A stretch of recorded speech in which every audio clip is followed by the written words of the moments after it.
The Allen Lund Company continues to support the owner-operators of OOIDA. Thank you for what you do, and stay safe.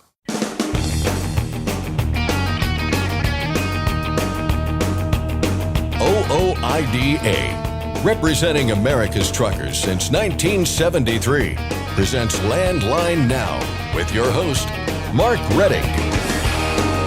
We have new developments in the battle surrounding New York City's congestion tolling program.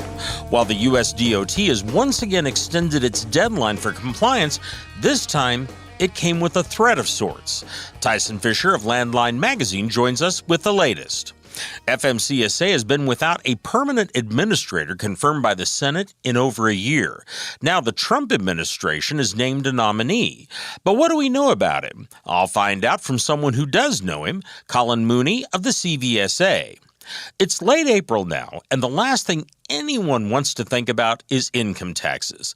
But whether you missed the deadline, extended, or you're all done, you need to start on next year's record-keeping and preparation. I'll talk with Shasta May of MBA Tax and Bookkeeping Service.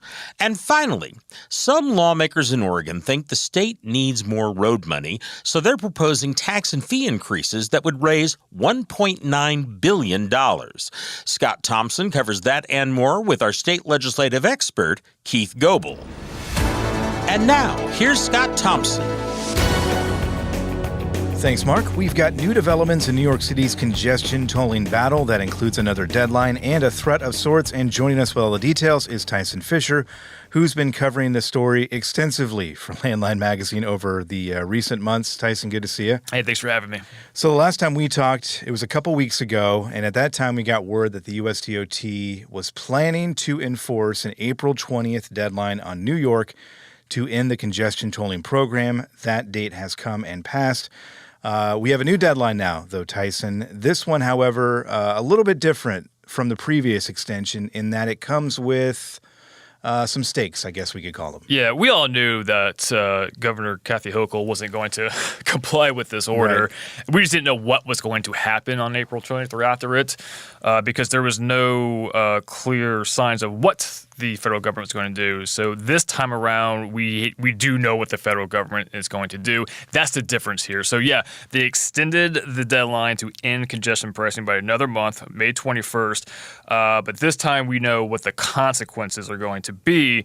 And essentially, there's kind of like there's like two or three different sets of consequences here. So basically, if New York does not shut down congestion pricing by May 21st, then what the Department of Transportation plans to do is basically they will no longer approve of any more construction projects or anything like of that nature when it comes to infrastructure in the borough of Manhattan specifically. Right. So that would go into effect on May 28th. So if there's any new projects that wants to happen in Manhattan, ain't going to happen. Mm-hmm. That's basically how that's going to work. And it's also worth noting there's two options here that New York can skirt these consequences. One is to end congestion pricing, obviously, but there's another direction that can go, which if New York can convince the U.S. DOT that keeping congestion pricing is legal, that it doesn't go against the law as the DOT has laid out earlier this year, then they can keep it going. There's very little chance that would happen. Sure. But they gave him that option. But essentially, what it comes down to, if congestion pricing is still there May 21st, no more approval for projects in Manhattan. Now, if that isn't enough, then what the DOT will do is they will withhold any new Federal Highway Administration funding at all to any projects within New York City, the entire area of New York City, not just Manhattan. So it just expands that to all of New York City. And if New York still doubles down and has congestion pricing, then the DOT can withhold funding and projects anywhere in the state of New York, is what it said. Yeah. So in a carrot stick scenario, this is definitely the stick that we're getting from the U.S. DOT here. And as you pointed out, New York Governor Kathy Hochul has said they are not going to back down. They're going to continue to fight this. And she essentially said they're not going to back down unless a court tells them to. However, with a month here to go, I don't think that the legal process is going to play out that quickly. So we're headed here towards something happening. And I'm not sure we have too much precedent either for something like this happening. But again, it's playing out, and we're going to see where it ends up here, I guess, in a few weeks. Yeah, so there's already, a federal lawsuit against, the Department of Transportation going after congestion pricing. The only thing that's unique about this is the fact that there's this threat of federal funding, which has nothing to do really with the legal case. That's kind of an outside of the court type of deal. Mm-hmm. So yeah, the question is, what or if the state of New York is going to do in the courtroom as far as this is concerned. I haven't seen any new court documents filed as of this conversation. But yeah, that's the question. It's like, what are they going to do in the courtroom, and then what's going to happen between now and May 21st? No one really knows. The one thing I'm confident in saying is that congestion pricing will not end on May 21st. Right. Governor Kathy Hochul's pretty clear on that. Yeah. That's not going to happen. So, there's going to be some type of legal challenge, I would imagine, as to whether or not the federal government can do this. Can they, withhold funding for something that is, not, directly or even really indirectly related to the problem at hand here. Yeah. So again, you're right. We don't really have that precedent, so no one really knows how this will go. Yeah, we don't know how it's going to go. We do know, and we've talked about this before as well, though, there are other cities paying attention to what's going on with this particular situation because they have been, they may be thinking about doing this as well. It was interesting, too, and you've got a piece on landline.media that people can check out for more details on all of this, but we're about 2 months in now from congestion tolling taking effect in that section of New York City. And we were talking earlier, kind of depends on who you talk to, whether it's been a success, and I put that in quotes, or not.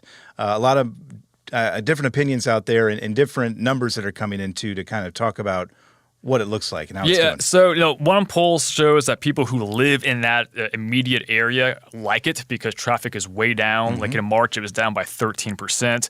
The number of calls, complaints about excessive car honking is down like 70%. So they're liking it. But then people on the outer skirts of it who have to commute into that city, kind of a different opinion there. So, Sure. And again, so there's conflicting polls saying different things. It kind of depends who you ask. But, the state of New York and the Metropolitan Transportation Authority, they're claiming that this is working wonderfully. Like I said, traffic is down, but money's coming in. Money is coming in, so traffic in businesses is actually up. And so, I mean, it's again, who you want to believe, that's a whole different thing. But it seems to be working. But regardless of it working, a lot of people are upset about how much it's costing them in order for that to work. Yeah, and as we've talked about, too, if you're a commercial truck driver who doesn't get to choose where you're going, it's a burden, and it's $21.60 each time they enter the zone, and that price can vary based on a number of circumstances, but that is the maximum that they're paying out there. So a lot to keep an eye on, a lot to be concerned about as we'll continue watching this to see how it plays out. Tyson, we'll see you back here probably in a month. Obviously, we'll talk to you before then, but we'll see you in about a month to see how this all plays out. We appreciate your time. Yeah, no problem. Again, you can check out Tyson's work on this story and many others over on our website, landline.media. We appreciate Tyson for his time. Mark, back to you. Thanks, Scott. Insurance is a big expense in trucking, but a Nevada bill would make it even more expensive. SB 180 would increase the minimum insurance requirement for interstate truckers there to $1.5 million, double the current requirement.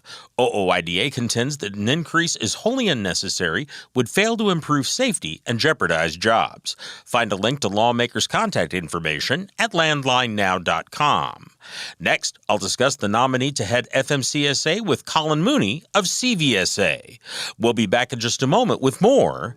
I'm Mark Rettig, and this is Landline Now. Dispatch, I picked up that load of steel, so I'm ready to roll. Sounds good. Remember, we're getting paid by weight, so make sure to use a CAT scale. I wouldn't weigh anywhere else. Forget miss accuracy, weigh your truck on a CAT scale. Penske is the trusted source for quality used trucks. Whether you search our website, call our sales staff, or bid at our online auction, you are sure to find the right used truck for your business. Visit PenskeUsedTrucks.com to view our inventory and learn more. With rising costs affecting everyone, switching to a genuine Vibertech TVD viscous damper can help you avoid expensive repairs and downtime. Save money and keep your truck running smooth with Vibertech TVD. Recommended replacement at 500,000 miles or 15,000 hours. The Federal Motor Carrier Safety Administration has been without a permanent administrator, meaning a nominee who is confirmed in the office by the U.S. Senate for more than a year. Now, the Trump administration has named a nominee, but who is he and what's his background? You're listening to Landline Now, and I'm your host, Mark Redding. Welcome back to the program.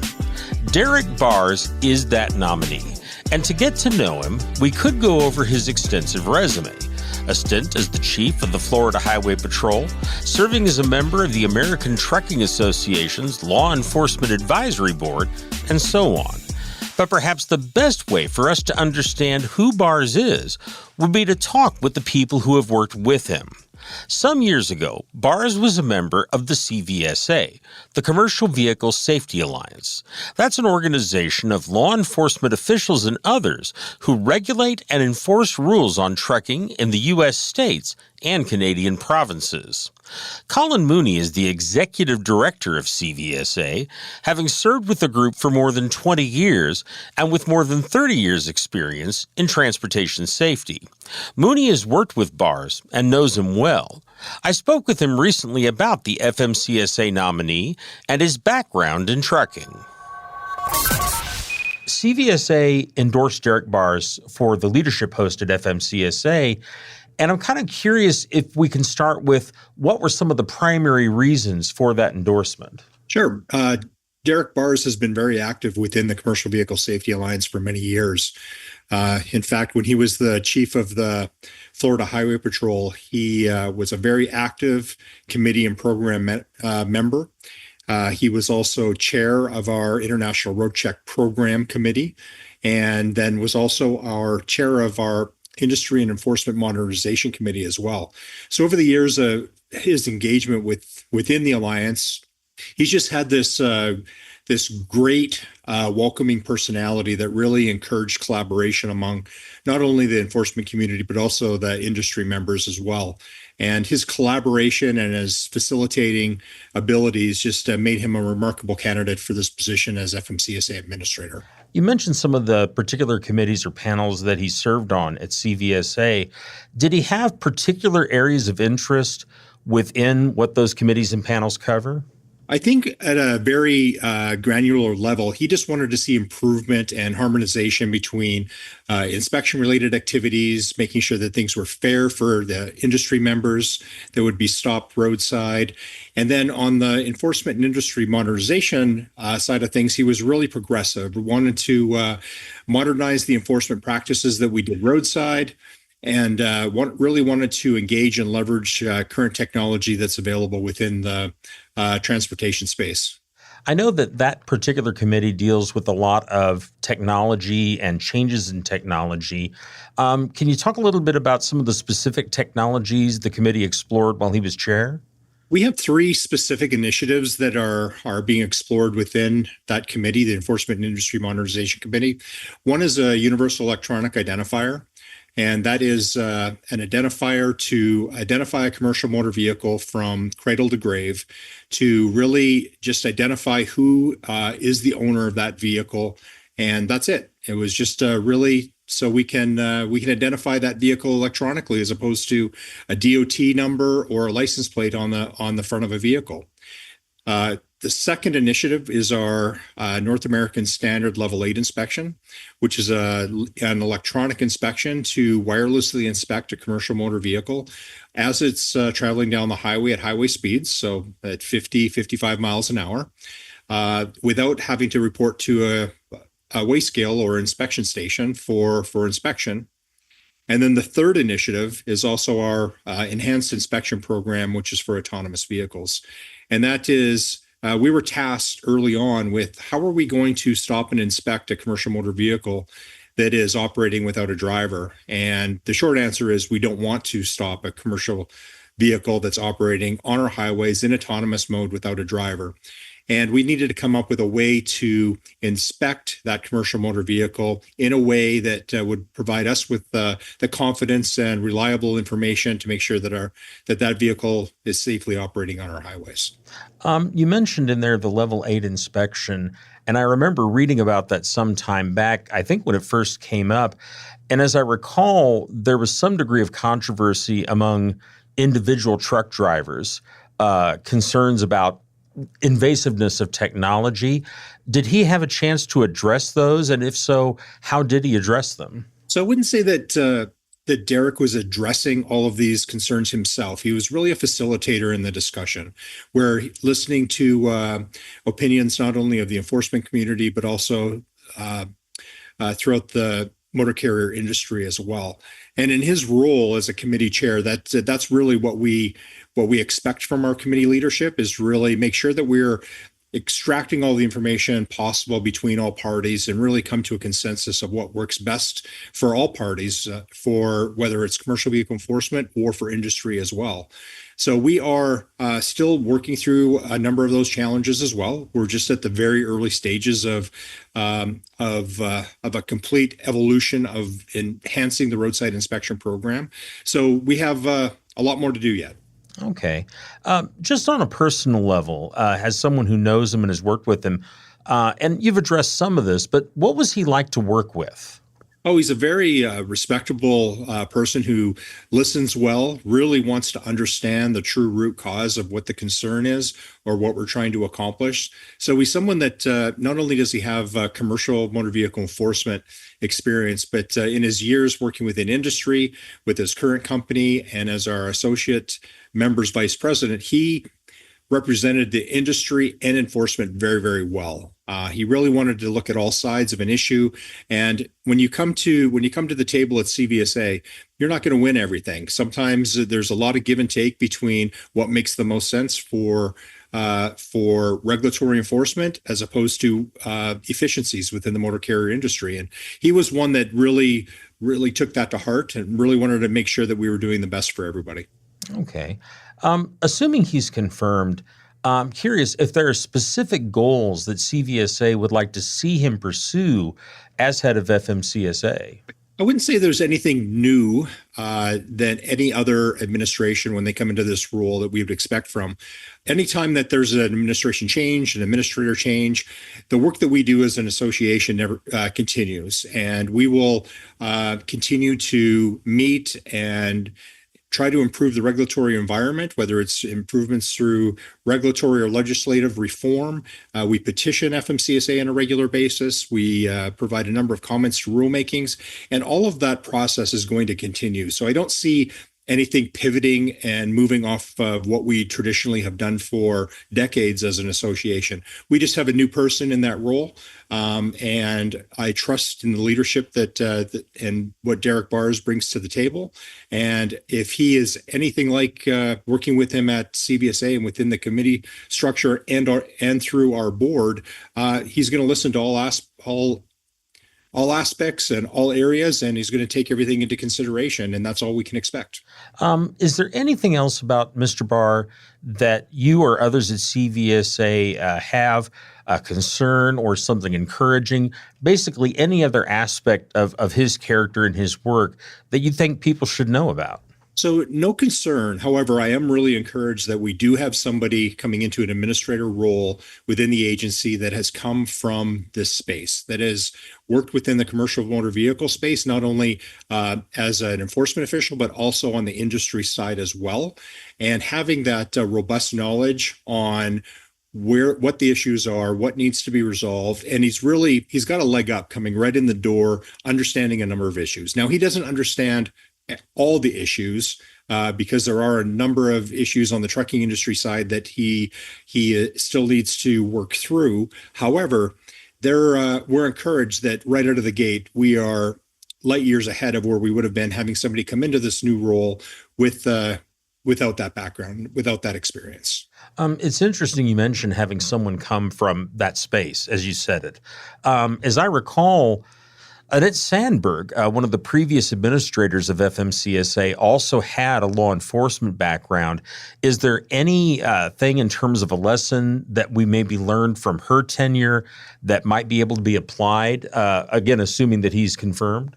So when I first joined CVSA, Annette Sandberg was the administrator and John Hill was the chief safety officer at that time, both of which came from our membership through commercial motor vehicle enforcement, through the state police. And I am really encouraged because those years, and we're talking nearly 20 years now, when they were in those roles, they had a true understanding of what we were trying to do and what we were trying to accomplish, and keeping everything fair for all parties, whether it's not only the enforcement enforcement uniformity, but industry making sure that they're taken care of in a respectful and fair manner. So I'm encouraged when I look back at that time that we are about to embark on a very similar path this time around.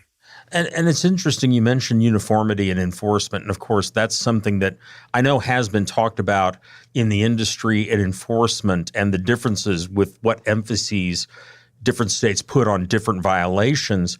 But I know that also there is somewhat of a tendency in the current administration to maybe de-emphasize the federal role. Does that put more pressure on your organization to try and provide some of that uniformity in the absence of a greater federal presence? Even though there may be a less of a federal presence, I think the work that the states, provinces, and territories do will remain consistent and be progressive as well. There are a number of initiatives that we have taken within the organization to improve uniformity in data collection. That's the hard coding and smart logic of violations to make sure that when a violation is documented roadside, that it is there's a series of questions in order to steer that data and that information into the correct file cabinet or bucket for evaluation purposes. So I think all of those initiatives will continue. We have been, so depending on over the years, as time has changed, sometimes we play more of a leading role when the federal government steps back. Sometimes we take a step back when the federal government takes a step forward. So there's really an ebb and a flow depending on how the changes happen within an administration. Okay. Well, sir, that is all that I had. Is there anything else that you want to add? Just really looking forward to Derek Bars coming into the administration, working with him to get him confirmed, and then we can be off to the races. Fantastic. Sir, thank you very much for your time. I certainly appreciate it. Thank you very much. I've been talking with Colin Mooney, the Executive Director of the Commercial Vehicle Safety Alliance, or CVSA, about the nominee to head the Federal Motor Carrier Safety Administration, Derek Bars. In addition to his time at the Florida Highway Patrol, Bars currently works at HNTB, a Kansas City, Missouri-based corporation that designs infrastructure, acting as Associate Vice President. He's also been a Deputy Sheriff at the Madison County, Florida Sheriff's Office and served on the board of the Flagler School District in Bunnell, Florida, northeast of Orlando on the Atlantic coast. At this point, no confirmation hearing is scheduled for Bars before the Senate Commerce Committee. If he is confirmed, he will become the 8th confirmed administrator at the agency. As soon as a confirmation hearing is set for Bars, we'll report it here on the program and also on the website landline.media.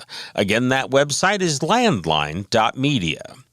Currently, Sue Lawless is acting administrator at the Federal Motor Carrier Safety Administration, the 5th acting administrator since the last confirmed leader of the agency, Robin Hutchison, who left in early 2024. Lawless first joined FMCSA in 2001 and serves as the agency's chief safety officer. For Landline Now, I'm Mark Redding. We'll be back in just a moment with more of the program in just a moment. At Truck Stop, we built a better load board for carriers like you. Sign up today and access over 600,000 loads on the most trusted online load board. Learn why the best in the business rely on Truck Stop to make more money and start driving your profit today.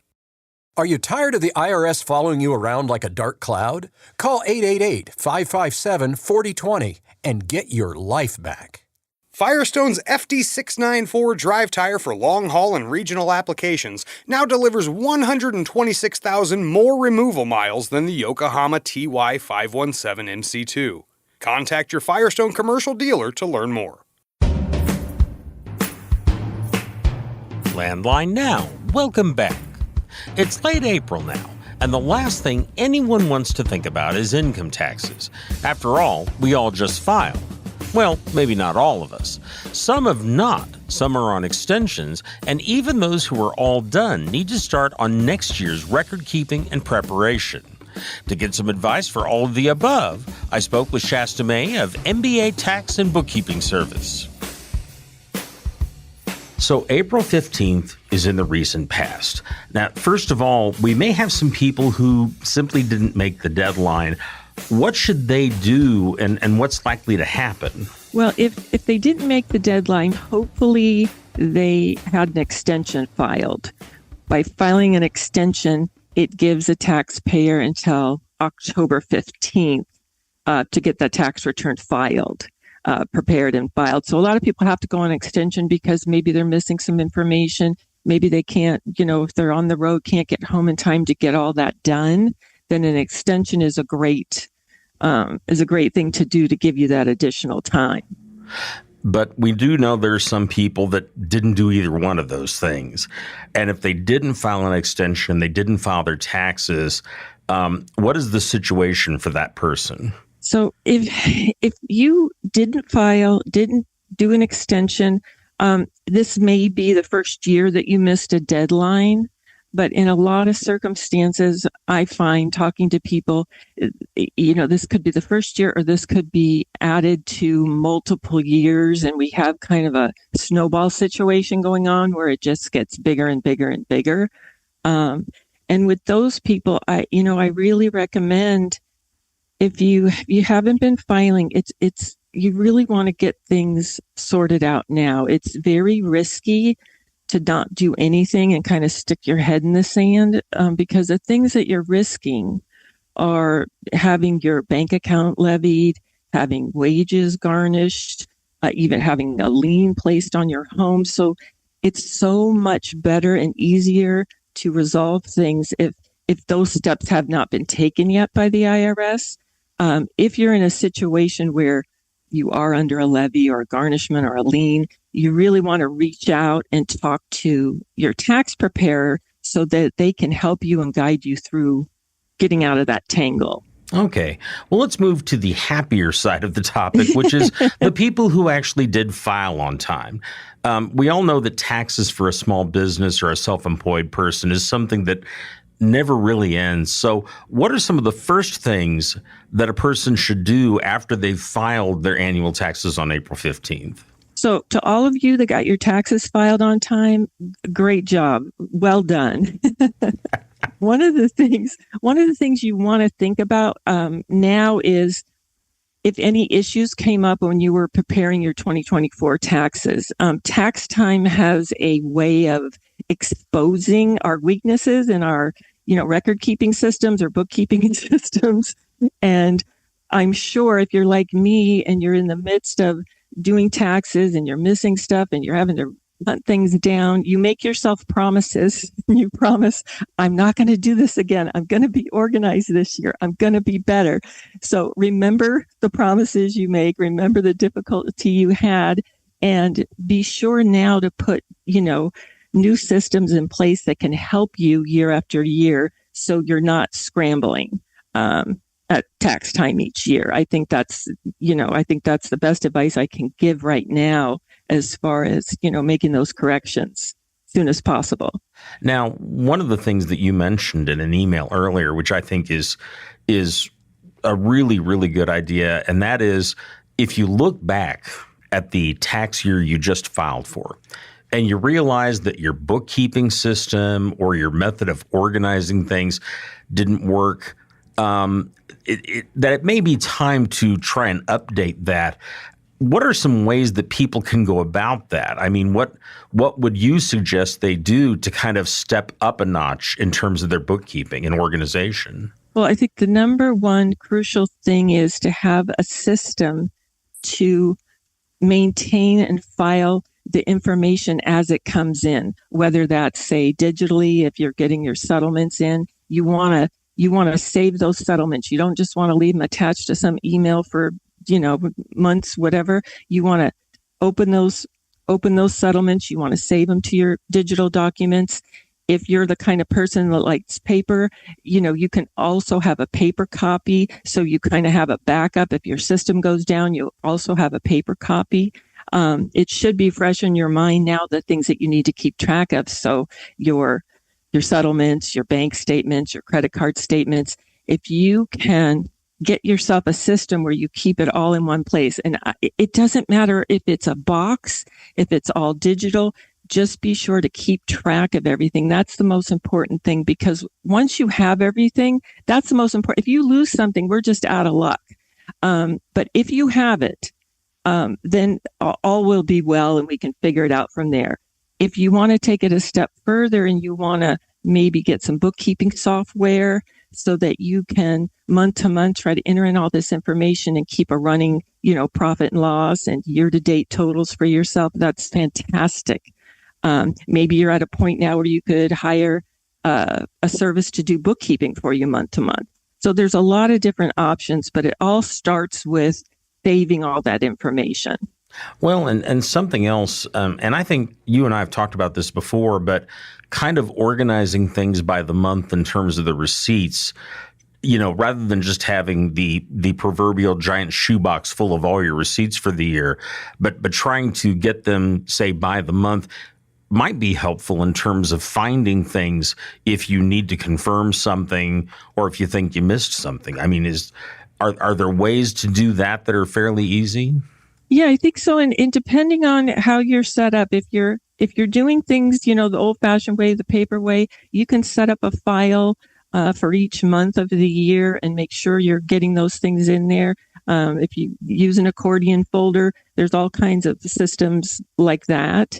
If you're doing everything on a computer, on a laptop, you can set up all your stuff in, by year, and then have your subcategories for your different, statements, receipts, and just save everything month to month to month.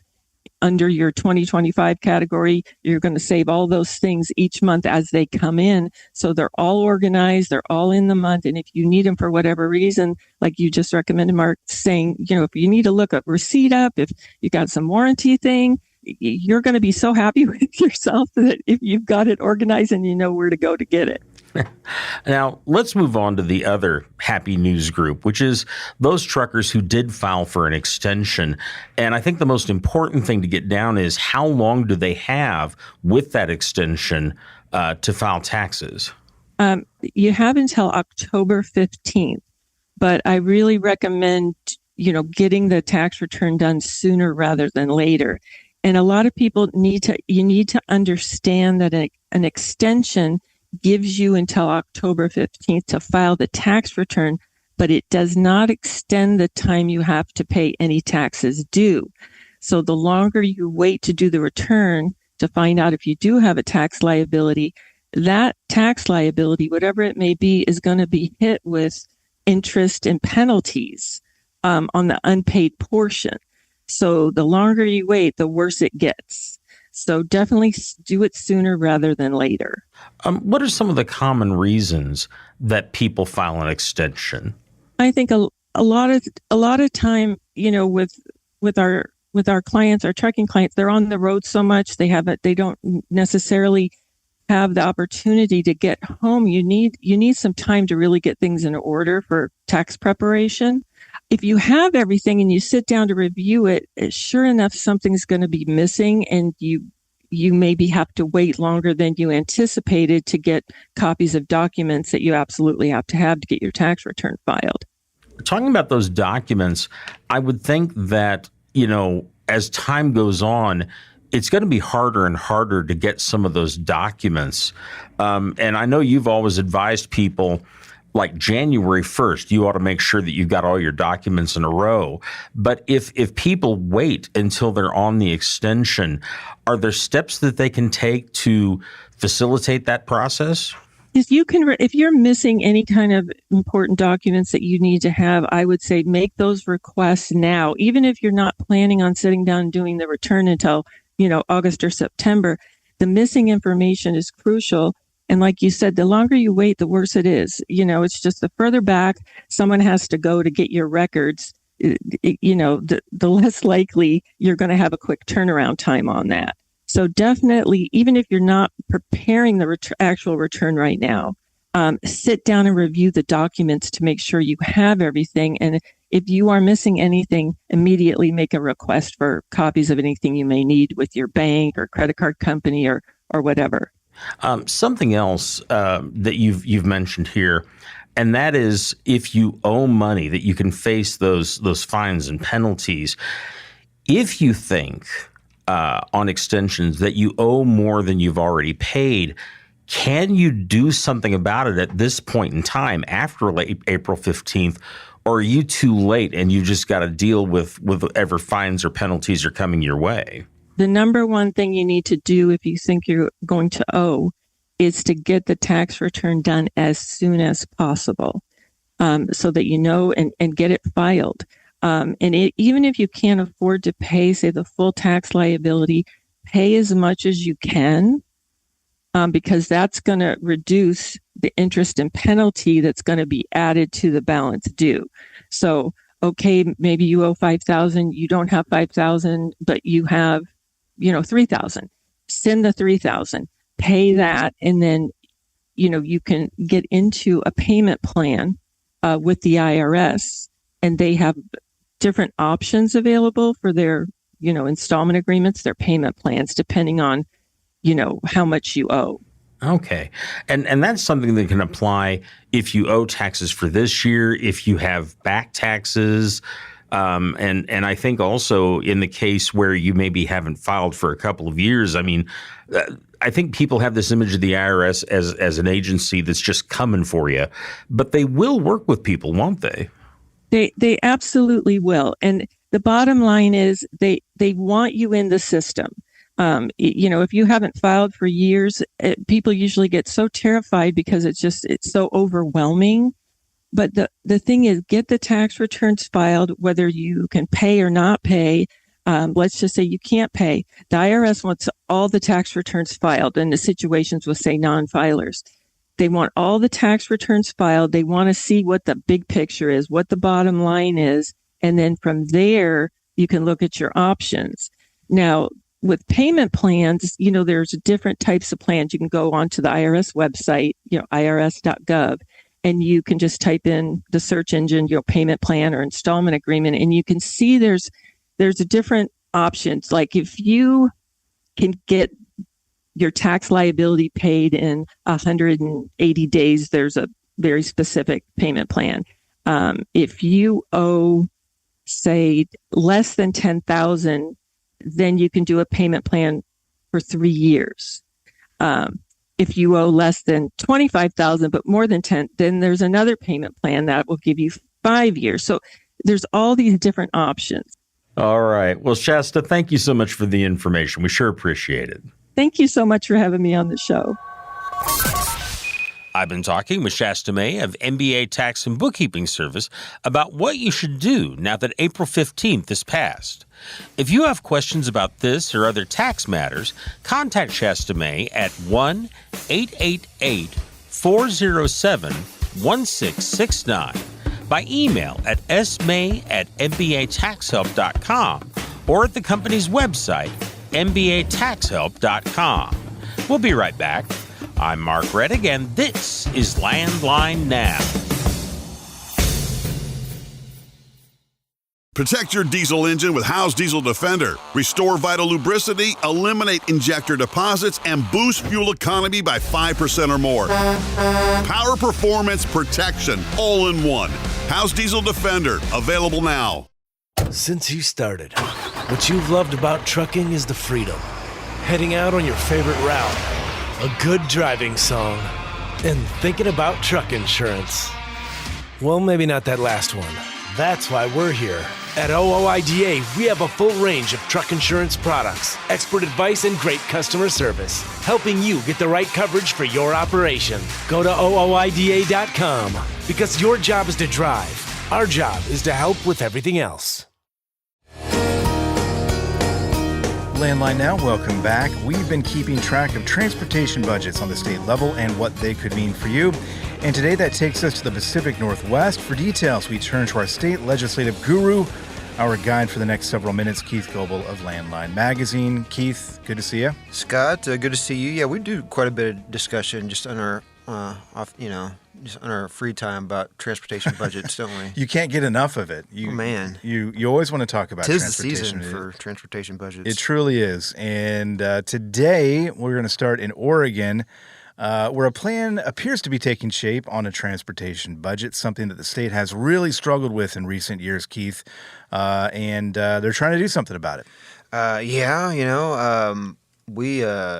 think maybe the last time that we had discussed anything transportation related wise out of Oregon, it was the weight mile tax and concern that has been brought up throughout the years, but actually at the State House to address, for one, a lawsuit that the Oregon Trucking Association had brought against the state for the fact that the weight mile tax was disproportionate in amount to what motorists had been paying. And the Oregon Constitution says that there's not supposed to be a disproportionate amount being levied on anyone. And they've done that for quite some time with the weight mile tax.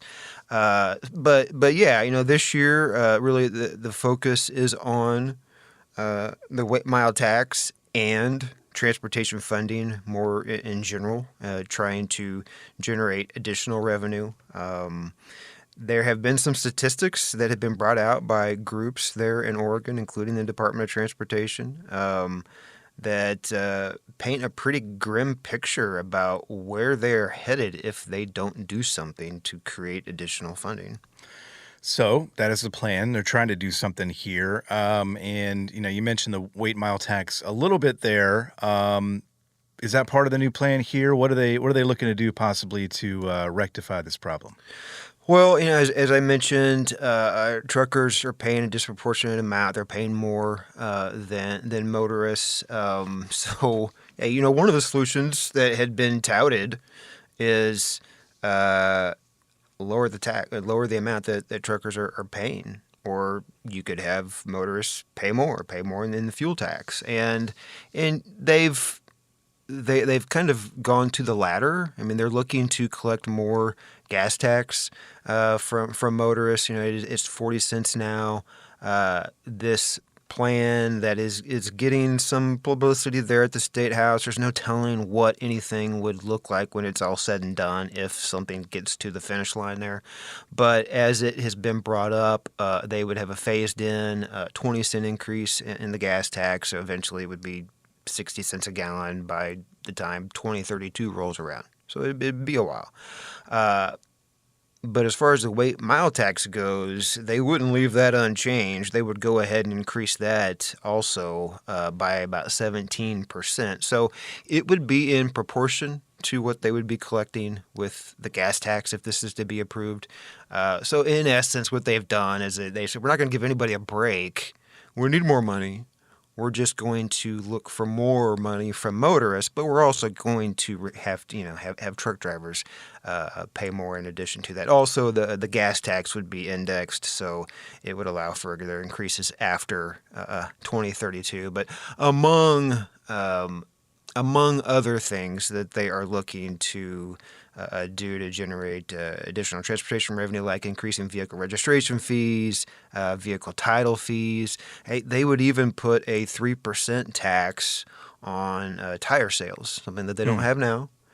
So that would be, again, across the board. Whatever tire you need, whether that's for a truck or it's for a motorcycle, there would be a 3% tax that would be added.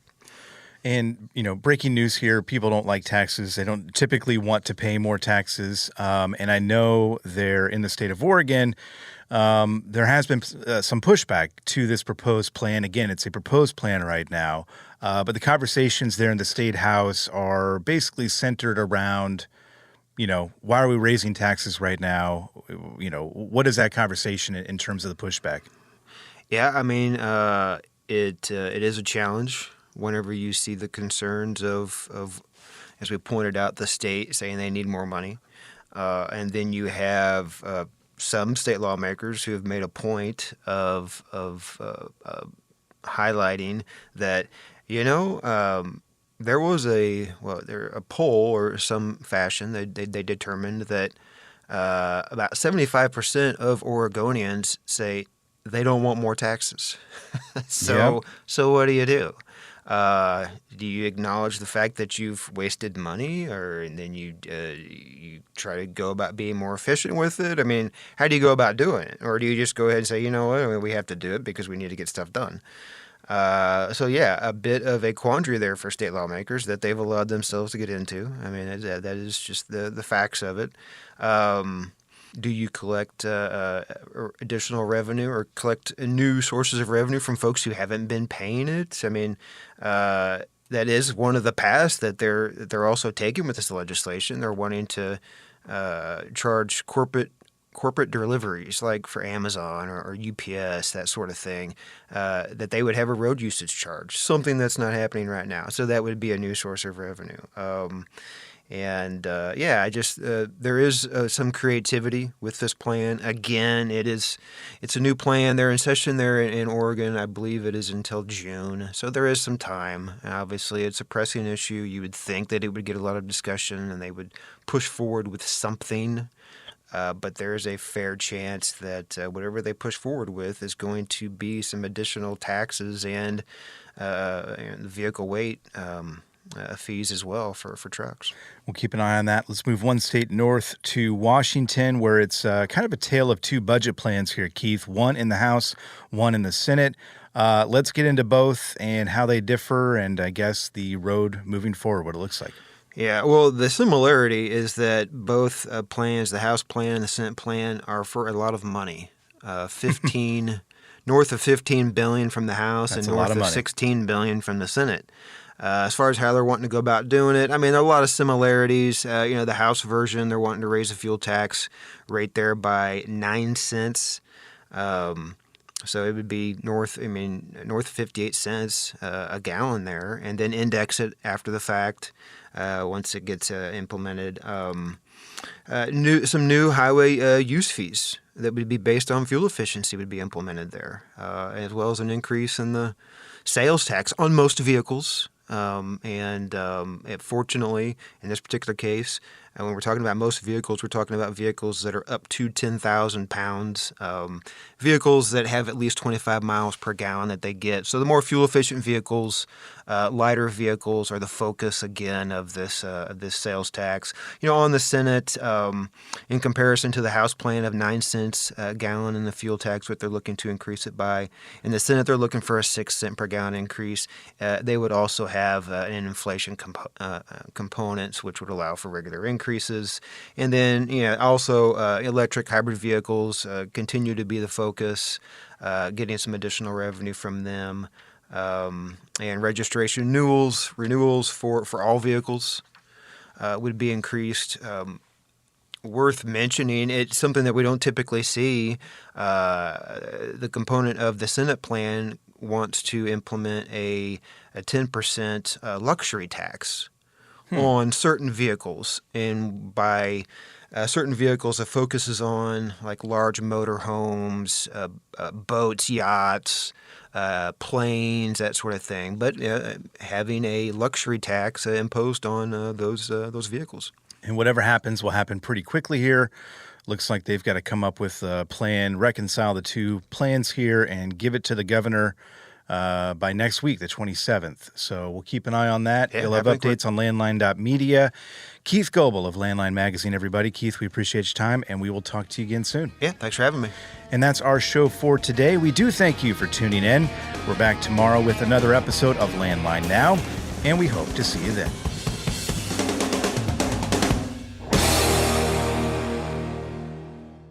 Thanks for listening. Be sure to like and subscribe. If you want more content, go to landline.media to get updated news, information, and archived editions of our show. Once again, that's landline.media. I'm a dad, a son, a husband, wife, I'm a writer, photographer. I farm. I'm a veteran. I love old cars, fishing, my kids, chrome, and I am a professional truck driver. And together we are OOIDA. OOIDA was founded by truckers to stand up and speak on behalf of truckers. We've done that by combining the individual voices of our members into a single, powerful voice. Protecting your interests, defending your rights. Join us! Make your voice heard. Join OOIDA, the Owner-Operator Independent Drivers Association. Call 1-800-444-5791 or visit ooida.com.